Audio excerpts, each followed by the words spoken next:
It's 7:30 in the morning and you're getting ready for school. You get out of bed, brush your teeth, and check the weather on your phone. It's 65 degrees. You open your dresser and you're presented with two options of what you could wear: a denim jacket and a sweatshirt. Which one will you pick? Keep that answer in mind. Hi, my name is Sabria. And my name is Brandon. And today we'll be diving deeper into the theme of fate and tragedies. Between 430 and 426 BCE, Greek writer Sophocles wrote a tragedy about a man named Oedipus. From the moment of his birth, it was prophesied that he would kill his father and sleep with his mother.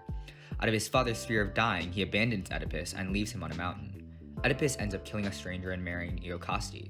In search of the man that killed the previous king of Thebes, he discovers that Iocaste was his mother, and the stranger that he killed was his father, ultimately fulfilling the prophecy. Out of shame, Iocaste kills herself, and Oedipus forcefully blinds and exiles himself from the city of Thebes.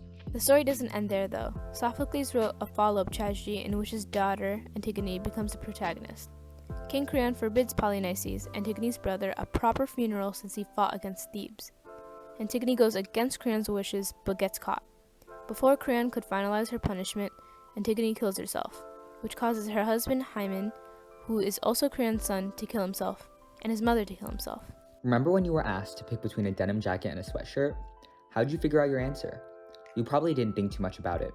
Both would equally keep you warm for fall weather, but you still chose one item over the other. Or, You felt like it's something that you systematically thought about and chose out of your own will, but in fact, it's much deeper than that. Beneath your choice lays a multitude of factors that you may not have even thought about.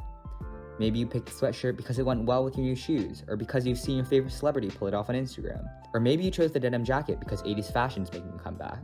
Regardless, there were subconscious and unconscious environmental factors that brought you to your answer. This brings us to the major question that's been widely debated by philosophers for centuries. With the existence of fate, are humans truly responsible for their own actions? Before we can answer this question, we have to first define a few major concepts in philosophy. Determinism. Determinism is the idea that all events, including human action, are ultimately determined by causes external to the will. Some philosophers have taken determinism to imply that individual human beings have no free will and cannot be held morally responsible for their actions. Through subscribing to a strict idea of determinism, or hard determinism, Oedipus and Creon cannot be faulted for their actions. In both tragedies, Tiresias, a blind prophet of Apollo, told them both of their fates. No matter how much they tried to escape or deviate from it, they eventually were forced to succumb to the inevitability of their outcomes. But does this really mean that the existence of fate removes accountability? not quite. This is where the idea of soft determinism comes into play. Soft determinism is a philosophical concept that recognizes the causal relationship between one's circumstances and one's subsequent actions, but allows for one to hold a sense of agency in following through with those actions. If we harm other people, we must take responsibility for doing so, because although external factors motivated us to do this, we were still the perpetrators and thus must accept the consequences. The weight of responsibility does not completely lie within us, but we must own up to our wrongdoing so that they can be corrected for the future. So how does the idea of determinism apply to the tragedies? Let's take a look. Here, Creon has realized his son Hymen has killed himself. But the bad news doesn't end there. Nothing you say can touch me anymore. My own blind heart has brought me from darkness to final darkness. Here you see the father murdering, the murdered son, and all my civic wisdom. Hymen, my son, so young to die. I was the fool, not you, and you died for me. That is the truth, but you were late in learning it. This truth is hard to bear. Surely a god has crushed me beneath the hugest weight of heaven, and driven me headlong a barbaric way to trample out the thing I held most dear. The pains that men will take to come to pain.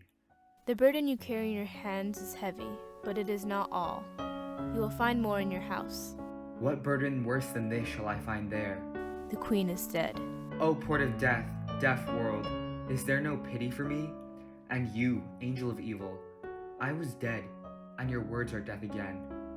Is it true, boy? Can it be true? Is my wife dead? Has death bred death? Really bad for Creon. Even before everything played out, he seemed like he was genuinely going to change his mind about Antigone's death sentence. How can we blame him even if he admits that he was blind to his own fate? Creon was put in a difficult situation, but that logic can easily become dangerous.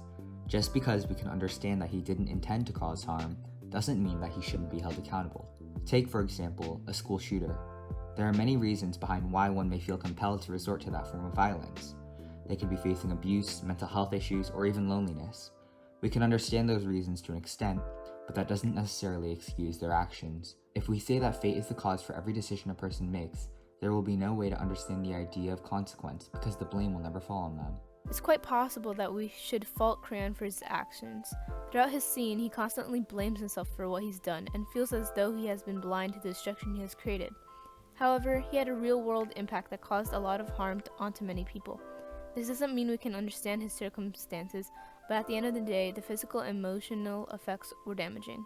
We can view the tragedy of Oedipus Rex in a similar way. When we see Oedipus break down after realizing he was blind to his own fate and the oracle was fulfilled, it is easy to pity him.